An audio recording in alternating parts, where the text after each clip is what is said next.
Assalamualaikum warahmatullahi wabarakatuh.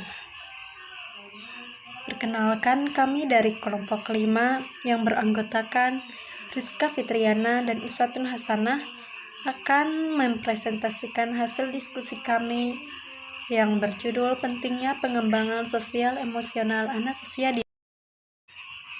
Pentingnya memahami anak usia dini. Beberapa hal yang menjadi alasan pentingnya memahami karakteristik anak usia dini. Sebagian dari alasan tersebut dapat diuraikan sebagaimana berikut. Yang pertama, usia dini merupakan usia yang paling penting dalam tahapan perkembangan manusia, sebab usia tersebut merupakan periode diletakkannya dasar struktur kepribadian yang dibangun untuk sepanjang hidupnya. Oleh karena itu, perlu pendidikan dan pelayanan yang tepat. Kedua, pengalaman awal sangat penting, sebab dasar awal cenderung bertahan dan akan mempengaruhi sikap maupun perilaku anak sepanjang hidupnya. Di samping itu, dasar awal akan cepat berkembang menjadi kebiasaan. Oleh karena itu, perlu pemberian pengalaman awal yang positif. Ketiga, perkembangan fisik dan mental akan mengalami kecepatan yang luar biasa dibanding dengan sepanjang usianya. Bahkan usia 0-8 tahun, anak mengalami 80% perkembangan otak dibanding usia sesudahnya. Oleh karena itu, perlu stimulasi fisik. Sosial emosional pada anak penting dikembangkan. Terdapat beberapa hal mendasar yang mendorong pentingnya pengembangan sosial emosional tersebut. Pertama, makin kompleksnya permasalahan kehidupan di sekitar anak, termasuk di dalamnya perkembangan iptek yang banyak memberikan tekanan pada anak dan mempengaruhi perkembangan emosional maupun sosial anak. Kedua, adalah penanaman kesadaran bahwa anak adalah praktisi dan investasi masa depan yang perlu dipersiapkan maksimal, baik aspek perkembangan emosinya maupun keterampilan sosialnya. Ketiga, karena rentang usia penting pada anak terbatas. Proses perkembangan sosial anak. Menurut Harlock, untuk mencapai perkembangan sosial dan mampu bermasyarakat, seorang individu memerlukan 3 proses. Pertama, belajar berperilaku yang dapat diterima secara sosial. Setiap kelompok sosial mempunyai standar masing-masing bagi para anggotanya mengenai perilaku yang dapat diterima. Kedua, belajar memainkan peran sosial yang dapat diterima.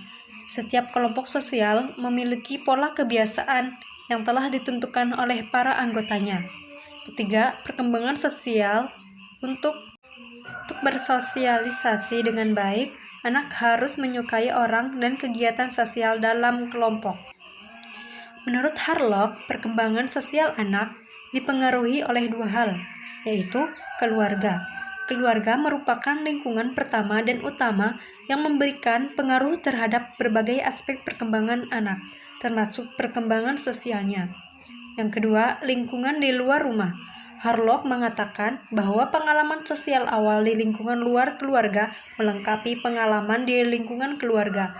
Sekolah merupakan salah satu lingkungan di luar keluarga yang mempengaruhi berkembangnya sikap sosial anak. Terdapat beberapa hal penting dalam perkembangan emosional anak yang perlu dipahami.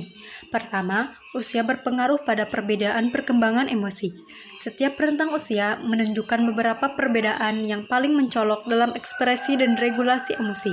Kedua, perubahan ekspresi wajah terhadap emosi. Seperti halnya orang dewasa, ekspresi perasaan anak-anak juga terlihat dari ekspresi wajahnya.